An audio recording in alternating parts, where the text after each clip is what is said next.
नमस्कार, ये है रेडियो हिंदुस्तान और मैं हूँ आपके साथ आरजे अंजू। मौसम में आज सुनिए अंजू शर्मा की कहानी अंजू की ज़बानी।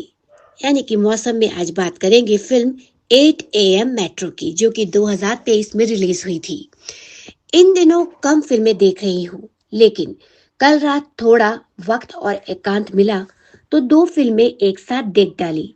इन दोनों को कब से विश लिस्ट में रखा। पहले बात करती हूँ पिछले साल आई युवा निर्देशक राज रचाकोड़ा की फिल्म 8 AM मेट्रो की।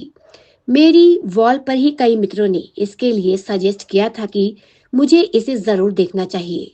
देखने में बहुत वक्त लग गया, लेकिन कह सकती हूँ कि मेरे वक्त का इससे बेहतर उपयोग हो नहीं सकता। मेरा फिल्मों को देखने का नजरिया और उनसे मेरी अपेक्षा कुछ अलग है। यही कारण है कि बहुत सी हिट या पॉपुलर फिल्में जो अरबों की कमाई करती है मेरी उदासीनता की शिकार हो जाती है। लेकिन सुखद बात यह है कि आजकल बड़े स्टारों पर बिग बजट की फिल्मों से हटकर जो फिल्में ओटीटी के दर्शकों को ध्यान में रखकर बन रही हैं, यहाँ मेरी पसंद की खूब फिल्में मिलने लगी है। मेरे सिनेमा की तरफ लौटने में इन फिल्मों का बड़ा योगदान रहा है। तो फिल्म की कहानी पर बात करते हैं। फिल्म के दो अहम किरदार हैं, इरावती यानी कि सयामी खेर और प्रीतम यानी कि गुलशन देवैया। इरावती एक गृहिणी है जिसके पास पति, बच्चे, सुखी गृहस्थी और कवि मन है। इस कविताएं को लिखने में उन्हें आनंद आता है। ईरा कविताएं लिखती हैं और यही कविताएं पूरी फिल्म में उनके स्वर में पृष्ठभूमि में गूंजती है। मुझे शिद्दत से वर्षों पहले की एक स्त्री याद आ गई जो घर, ऑफिस, पति, बच्चों, रिश्तों, नातों के साथ बीच दौड़ते हुए भी कविता को हर जगह साथ लिए हुए चलती थी। जिसकी बचपन से डायरियां भरती रहीं, लेकिन तब कविताएं कभी कभार ही खुली हवा में सांस ले पाती थी। ईरा की छोटी बहन रिया माँ बनने वाली है। किसी कॉम्प्लिकेशन के चलते वह हॉस्पिटल में एडमिट हो जाती है। उसका पति विदेश गया है और ईरा को आपातकालीन परिस्थितियों में अकेले हैदराबाद जाना पड़ता है। ईरा की एक परेशानी उसे उलझन में डाल रही है। वो ये है कि वह ट्रेन के सफर में कंफर्ट फील नहीं करती। पति बहुत व्यस्त रहते हैं, इतने अधिक कि वह थम कर ईरा की परेशानी तक नहीं सुनना चाहते। हार कर ईरा को सफर कर निकलना पड़ता है। ट्रेन में उसकी हालत खराब हो जाती है, पर किसी तरह वह हैदराबाद पहुंच जाती है और आगे के लिए ऑटो रिक्शा ले लेती है, जो बहुत महंगा है। इसके बाद उसे रोज बहन के घर से हॉस्पिटल तक मजबूरन सुबह 8 बजे की मेट्रो से सफर करना पड़ता है। पहले ही दिन उसे मेट्रो स्टेशन पर पैनिक अटैक आता है। उसकी मदद एक अनजान सहयात्री प्रीतम यानी कि गुलशन देवैया करता है। प्रीतम किताबों का शौकीन है और किताबों के माध्यम से वह ईरा की परेशानी का हल ढूंढकर उसकी मदद करता है। दो इंट्रोवर्ट लोगों में धीरे धीरे अच्छी दोस्ती हो जाती है। सहजता के एक बिंदु पर ईरा अपना मन खोलने लगती है। अब उसके मन के भीतर की गांठें थोड़ी सी नमी, थोड़ी सी अपनेपन की उष्मा से पिघलने लगती है। कहानी इसके बाद भी बहुत लंबी है, लेकिन उसे आप फिल्म देखकर ही जाने तो बेहतर होगा। मेरे लिए तो यही बिंदु फिल्म का हासिल है।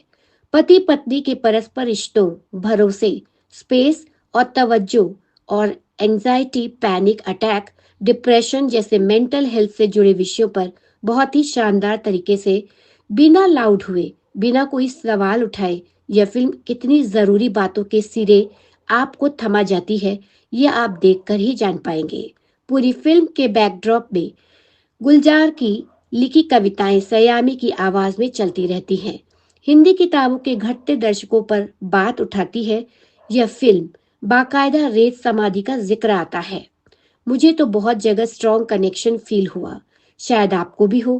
फिल्म की कहानी थोड़ी स्लो है, लेकिन थम कर ठहर कर देखने वालों के लिए ये फिल्म एक ट्रीट है। मुझे दो पसंदीदा फिल्में थ्री ऑफ अस और करीब करीब सिंगल याद आती रही।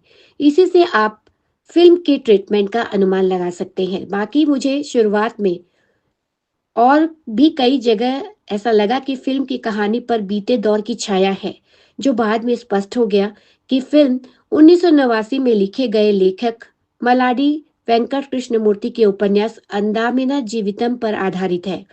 नाम गूगल से लिए हैं जिनका उच्चारण अलग भी हो सकता है।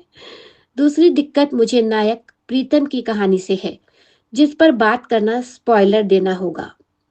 मैं आपका मजा खराब नहीं करना चाहती, तो पहले फिल्म देखिए, हम बाद में किसी पोस्ट में कहानी डिस्कस करेंगे।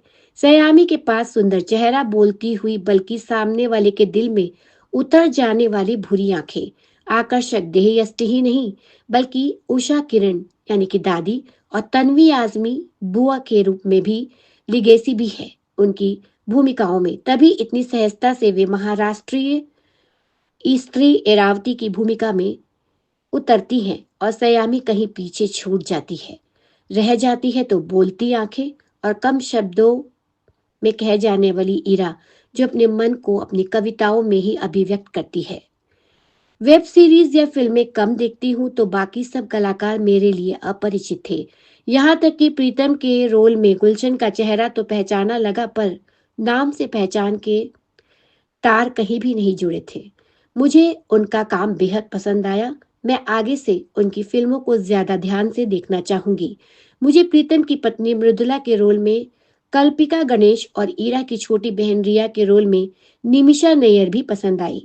बाकी संगीत अच्छा है, संवाद मन को छूते हैं। हैदराबाद की सुंदर लोकेशंस के लिए भी देख सकते हैं आप ये फिल्म।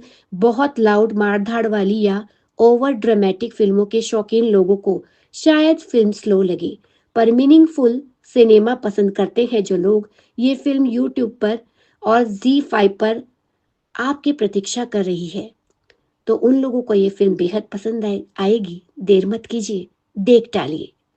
तो मौसम में आज के लिए इतना ही। मैं आजी अंजू आपसे लूंगी अनुमति, फिर मिलूंगी मौसम में कोई अन्य विषय, दिलचस्प खबर या किस्सा लेकर, या फिर किसी मूवी का रिव्यू लेकर। तब तक के लिए नमस्कार। रेडियो हिंदुस्तान